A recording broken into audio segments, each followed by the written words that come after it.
హైదరాబాద్ నుండి USA, UK, Canada ఏ దేశానికైనా fastest international courier service avocai.com. Free pickup, free packing. Harihara Veeramallu cinema release మానియాలో Pawan Kalyan fans ఊగిపోతున్నారు. ఇక సినిమా ప్రమోషన్స్ కోసం నేరుగా పవన్ కళ్యాణే బయటకు వచ్చి మాట్లాడడం అనేది పూనకాలే సృష్టిస్తుంది. ఈ క్రమంలోనే ఆయన చేసినటువంటి ఒక ప్రకటన ఆంధ్రప్రదేశ్ ఎఫ్డిసి చైర్మన్ ఎవరు అనే ప్రశ్నకి సమాధానం ఇచ్చినట్టేనా, లేదా ఇందులో ఇంకా మతలబులు ఉన్నాయా? పవన్ కళ్యాణ్ కన్ఫర్మ్గా చెప్పకపోయినా ఆయననే ప్రతిపాదిస్తున్నాను అని చెప్పడం వెనక కారణాలు ఏంటి విశ్లేషించే ప్రయత్నం చేద్దాం. మనతో పాటు సీనియర్ జర్నలిస్ట్, ఫిలిం క్రిటిక్ ప్రభు గారు ఉన్నారు. ప్రభు గారు నమస్తే. Harihara Veeramallu cinema release mania హడావుడి ఇదంతా ఒక ఎత్తు అయితే, పవన్ కళ్యాణ్ గారు జస్ట్ అట్లా ఒక టించి ఇచ్చిపోయారనమాట. ఎఫ్డిసి చైర్మన్గా నేను ప్రతిపాదిస్తున్నాను, ఈయనే ఎఫ్డిసి చైర్మన్. ఎందుకంటే మెగా సూర్య ప్రొడక్షన్స్ పేరుతో ఆయన తీసిన సినిమాలు, మెగా సూర్య మూవీస్కి సంబంధించి దేశవ్యాప్తంగా ఉన్నటువంటి రిలేషన్స్ ఇవన్నీ ఆంధ్రప్రదేశ్లో ఇండస్ట్రీ రావడానికి ఒక ఆలంబన అవుతాయని పవన్ కళ్యాణ్ గారు అంటున్నారు.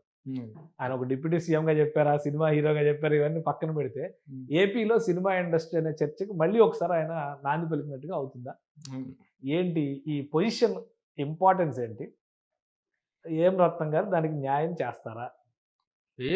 రత్నం గారు న్యాయం చేస్తారు అనేటువంటిది మాట్లాడదాం. ఎంతవరకు ఆయన న్యాయం చేస్తారు అనేటువంటి విషయం మనం మాట్లాడదాం. అయితే నిన్న సినీ రాజకీయ వర్గాలు మొత్తం ఒక్కసారిగా ఉలిక్కిపడినటువంటి ప్రకటన అది. పవన్ కళ్యాణ్ గారు సినిమా ప్రమోషన్స్ లో సినిమాకు సంబంధించిన ప్రెస్ మీట్, ఒక సినిమా ప్రెస్ మీట్ లో పవన్ కళ్యాణ్ గారు పార్టిసిపేట్ చేయడం అన్నదే ఇంతవరకు చాలా అరుదు. ఎప్పుడో నాకు గుర్తున్నంత వరకు జానీ సినిమాకి ఒక ఓపెన్ ప్రెస్ మీట్ డైరెక్టర్, అప్పుడు మాత్రం నేను ఒక ఓపెన్ ప్రెస్ మీట్ లో తను చూడటం జరిగింది తప్ప తర్వాత ఎక్కడా లేదు. అలాంటిది first time after long letter. ఎన్ని సినిమాలు వచ్చినాయి, ఎన్ని పోయినాయి, గబ్బర్ సింగ్లు వచ్చినాయి, అత్తారింటి కదా అనేది హిట్ అయినా కూడా హిట్కు ముందు మాట్లాడలా, హిట్ తర్వాత మాట్లాడలా, సినిమాల సక్సెస్ లో మాట్లాడలా, ఫెయిల్యూర్ లోనూ మాట్లాడలేదు. అలాంటిది ఈ రోజున ఫస్ట్ టైం నిన్న Harihara Veeramallu press meet evening already pre release event పెట్టుకొని ప్రత్యేకంగా ప్రెస్ మీట్ పెట్టారు. దానికి ముందే ఒక ప్రెస్ మీట్ పెడతాం అనేటువంటిది షాకింగ్ సర్ప్రైజ్. అది అయిపోయిన తర్వాత దాంట్లో ఈ ప్రస్తావన తీసుకొచ్చి మాట్లాడటం ఇంకొక షాకింగ్ సర్ప్రైజ్. ఎఫ్డిసి చైర్మన్ పదవి అంటే ఇది చాలా కాలంగా జరుగుతుంది. ఈయన పవన్ కళ్యాణ్ గారు నిన్న చెప్పినట్టు కాదు అది. అంటే అదే ఫిల్మ్ డెవలప్మెంట్ కార్పొరేషన్ ఎప్పుడైతే తెలంగాణలో దిల్ రాజు గారికి ఇచ్చారో, ఏపీలో ఎవరికి ఇస్తారో అనే చర్చ వచ్చినాక బాగా జరిగింది. చాలా పేర్లు కూడా వినపడ్డాయి.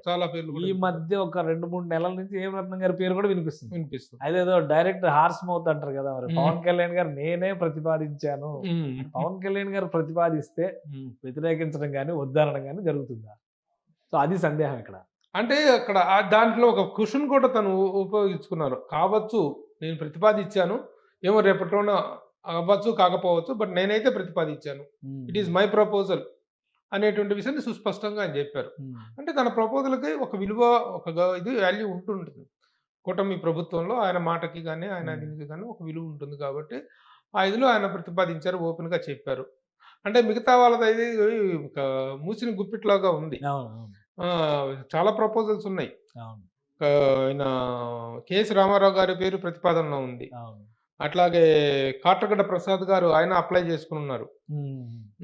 తర్వాత ఇంకిద్దరు ముగ్గురు పేర్లు కూడా మురళీమోహన్ గారిది అనుకుంటున్నారు, కానీ ఆయన నాగబాబు గారి పేరు కూడా వచ్చింది. నాగబాబు గారి పేరు కూడా ఇవన్నీ వచ్చినాయి అనమాట. కానీ ఒక కాంక్రీట్ ప్రతిపాదనగా ఓపెన్ అయింది మాత్రం ఈయన ప్రతిపాదన.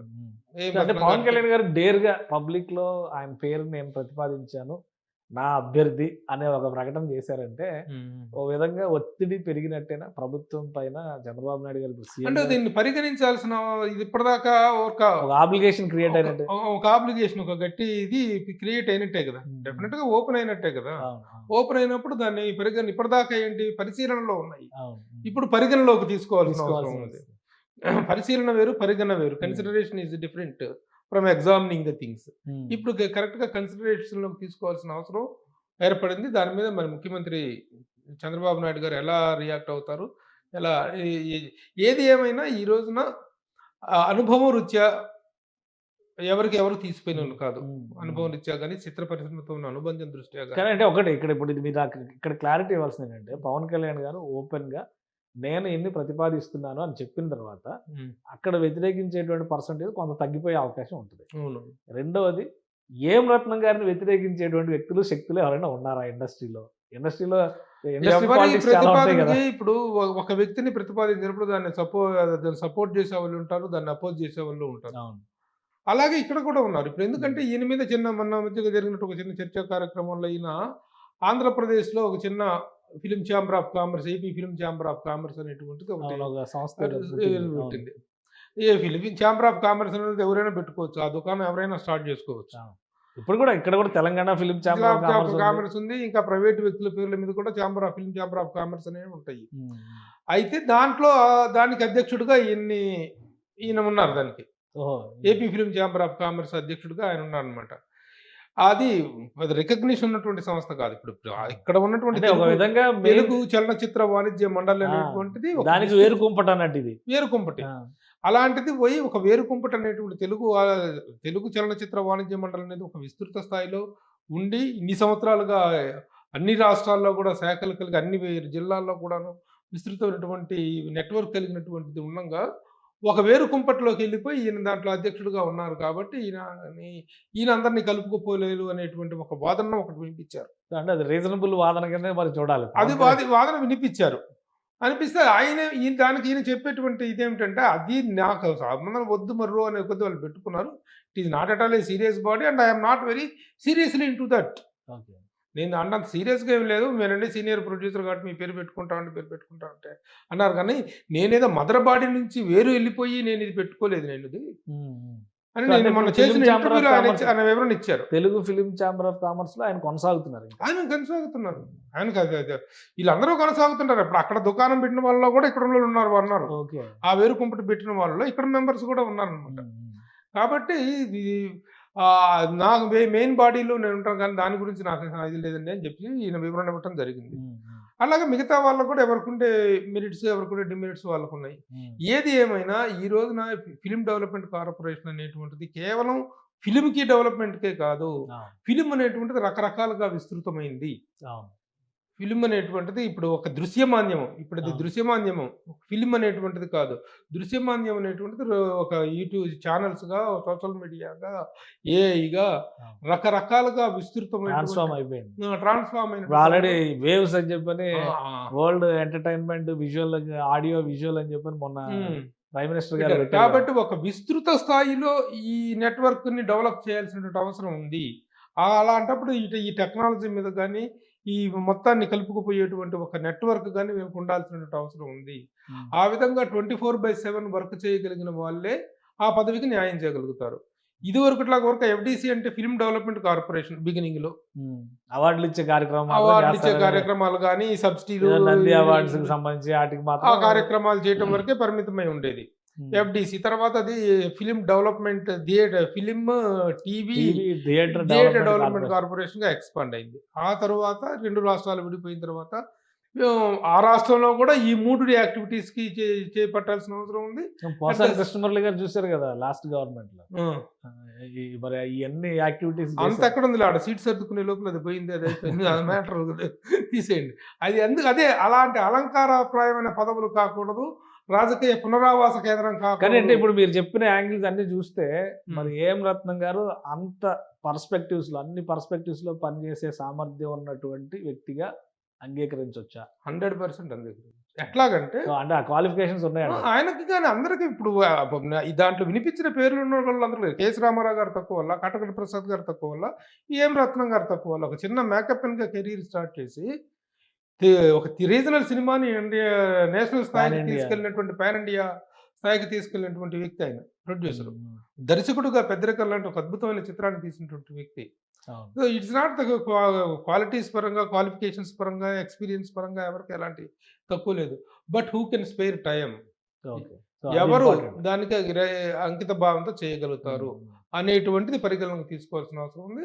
ఆ పరిగణలోకి తీసుకొని ఇప్పుడు ఈయన ప్రతిపాదించారు. ఆ ప్రతిపాదనని మీరు చెప్పిన దాని ప్రకారం నాకు ఆ ఒక్క తప్పు చేయకపోయి ఉంటే AP film chamber of commerce అనేటువంటి ఒక విభాగానికి ఆయన పేరు వేయకపోయి ఉంటే ఇంకా ఛాన్సెస్ పెరుగుండే అనిపిస్తుంది. అలాంటిది ఏమైనా ఉందా?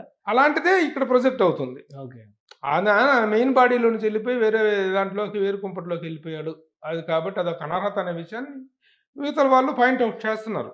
సో అది అధిగమించాల్సిన అవసరం అది ఉంటుంది. అధిగమించాల్సిన అవసరం ఉంది. ఇవన్నీ పరిగణలోకి తీసుకున్న తర్వాత ఇంకోటి కూడా ఏంటంటే కందుల దుర్గేష్ గారికి ఎట్లాగో జనసేన పార్టీ నుంచి సినిమాటోగ్రఫీ ఇచ్చారు కాబట్టి ఎఫ్డీసీ అనేటువంటిది తెలుగుదేశం వర్గం వాళ్ళకి ఇవ్వాలి అనేటువంటి ఒక వాదన కూడా సో ఎవరున్నారు తెలుగుదేశం వాళ్ళు? బాలకృష్ణ గారిని పెడతారా FDC chairman? Balakrishna is too big. Balakrishna ఆయన గారు స్థాయికి చేసేటట్టు అది- కదా, ఆయన స్థాయిది కాదు అది. అంటే ఇంకెవరైనా ఉన్నారా ప్రాబబుల్స్ తెలుగుదేశం చెప్పాను పార్టీ? కదా కొన్ని పేర్లు ఉన్నాయని సో చెప్పాను. ఇప్పుడు వాళ్ళందరూ తెలుగుదేశం అనుబంధ నాయకుల కింద చూడాలా? అంటే కేఎస్ రామారావు గారు కానీ తెలుగుదేశం ప్రిఫరెన్స్ కింద చూడాలా? వాళ్ళ దాంట్లో తెలుగుదేశం పార్టీ పరంగా చూస్తారా, లేకపోతే ఇండస్ట్రీలో అనుభవాన్ని కన్సిడరేషన్ తీసుకుంటారు అనేటువంటిది కూడా వెయిట్. భావజాలం ప్రకారం వాళ్ళు తెలుగుదేశం వాళ్ళే. కాటగడ ప్రసాద్ గారు అంటే ఎన్టీ రామారావు గారి వీరాభిమాని. అలాగే కేఎస్ రామారావు గారు చంద్రబాబు నాయుడు గారితో చాలా సన్నిహితమైనటువంటి ఇది కలిగినటువంటి వ్యక్తి. మొదటి నుంచి డిఫరెంట్ ఫిలిమ్స్ తీసినటువంటి వ్యక్తి. ప్రతి ఒక్కరికి కూడా ఈ సినిమా ఇండస్ట్రీలో తెలుగుదేశం పార్టీ తోటి ఒక జర్నీ ఉంది. ఓకే. కాబట్టి అది పార్టీ పరంగా ఇస్తారా, ఇండస్ట్రీ పరంగా జరుగుతుంది అనేటువంటిది సో తీసేసి అయితే ఏం రత్నం గారికి ఫిలిం ఛాంబర్ ఆఫ్ కామర్స్ విభాగానికి అధ్యక్షత వహించడం ఒకటి అనర్హత అవ్వచ్చు. రెండోది జనసేన లేదా పవన్ కళ్యాణ్ గారి ప్రొడ్యూసర్ అనేటువంటి ఇమేజ్ ఏమైనా ఉందా మళ్ళీ ఆయనకి? అదేం కాదు. ఈయన చేసిన ప్రపోజల్‌లో కేవలం ప్యూర్‌గా ఒక హార్డ్ వర్కింగ్ ప్రొడ్యూసర్, ఒక మంచి ఇది తీసినటువంటి వ్యక్తి, ఇన్ని సంవత్సరాల అనుభవం ఉన్నవాడు అనేటువంటి కన్సిడరేషను ఆయనకున్న ఆయనకు అర్హత అనర్హత ఏమి లేదు కదా. అర్హతల సంగతి పక్కన పెడితే అనర్హత ఏమి లేదు. ఓకే. మంచివాడు. నిజంగా ఈ సినిమా విషయంలో అతను పడిన కష్టం కానీ మామూలు విషయం కాదు. కొన్ని సందర్భాల్లో ఒక ప్రెస్ మీట్‌లో ఒక జర్నలిస్ట్ అడిగిన ప్రశ్న కళ్ళమ్మట నీళ్లు పెట్టుకున్నారు ఆయన.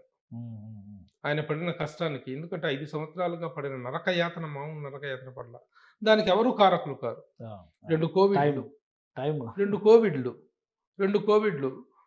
పవన్ కళ్యాణ్ గారి రాజకీయ ప్రస్థానం. ఈ కారణంగా నలిగిపోయినటువంటి నిర్మాతని నిలబెట్టుకోవాలి, ఆయనకు ఊరటనివ్వాలి, ఆయన్ని చేయాలి, రెజ్యునవేట్ చేయాలి అనేటువంటి దీంతోనే నిన్న ఆ ప్రెస్ మీట్ జరిగిందనేటువంటిది మాత్రం స్పష్టంగా అర్థమవుతుంది.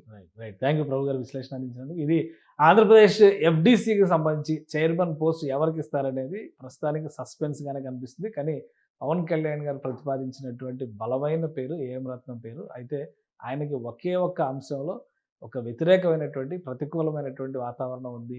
AP film chamber of commerce అనేటువంటి ప్రతిపాదనకి మద్దతు పలకడం లేదా ఆ విభాగానికి అధ్యక్షత వహించేటువంటి నిర్ణయం తీసుకోవడమే ఇప్పుడు ఒక అనర్హతగా మలిచేటువంటి ప్రయత్నం జరుగుతుంది.